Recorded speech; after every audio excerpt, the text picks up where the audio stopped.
Ayat renungan hari ini terdapat di dalam 2 Korintus 4 ayat 17.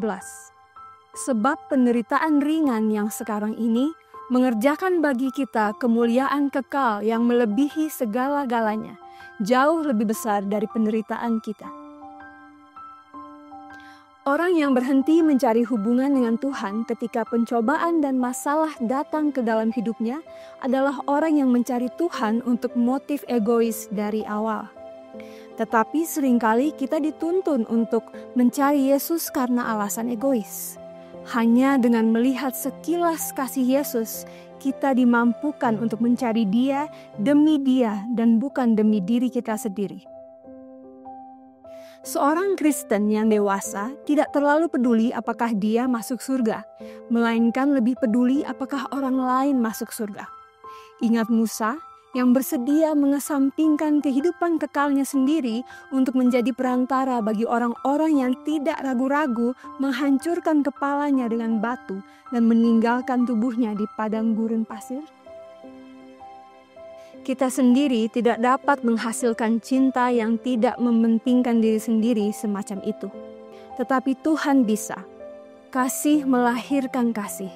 Dan ketika kita berlutut dan melihat masalah yang terlibat, kita dapat meminta Tuhan untuk mengubah motif kita.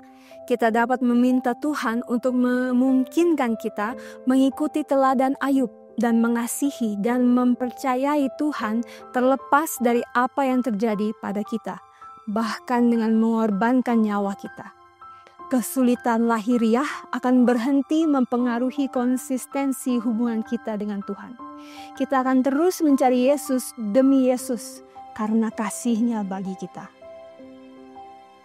Pendapat Tuhan adalah Ayub mengasihi Tuhan, bahwa Ayub melayani Tuhan dan percaya pada Tuhan. Dan apakah keadaan baik-baik atau tidak bukan intinya. Ayub membuktikan bahwa Tuhan adalah benar. Dan adalah hak istimewa kita hari ini untuk membuktikan bahwa Allah kembali benar. Kita dapat tetap bersekutu dengan surga karena kasih kita kepada Tuhan dan karena apa yang telah Yesus lakukan bagi kita di kayu salib. Ketika kita melakukan itu, maka akhir kisah Ayub dapat digenapi dalam hidup kita. Suatu hari Anda melihat Tuhan datang menghampiri iblis dan berkata, "Apa kabar?" Dan iblis berkata, "Semua yang saya miliki sudah saya gunakan untuk menyerangnya." Dan Tuhan berkata, "Saya tahu, saya telah melihat semua. Dia masih mencari persekutuan denganku, bukan?" Dan iblis mulai gelisah. Tuhan berkata, "Mungkinkah orang ini mencari aku karena kasih, karena apa yang telah dilakukan anakku, bahwa dia mengasihi aku?" Dan iblis melarikan diri. Dia tidak punya apa-apa lagi untuk dikatakan. Maukah Anda bergabung dengan saya hari ini dalam memilih untuk terus mencari Tuhan hari demi hari, sampai Dia datang kembali, terlepas dari apa yang terjadi?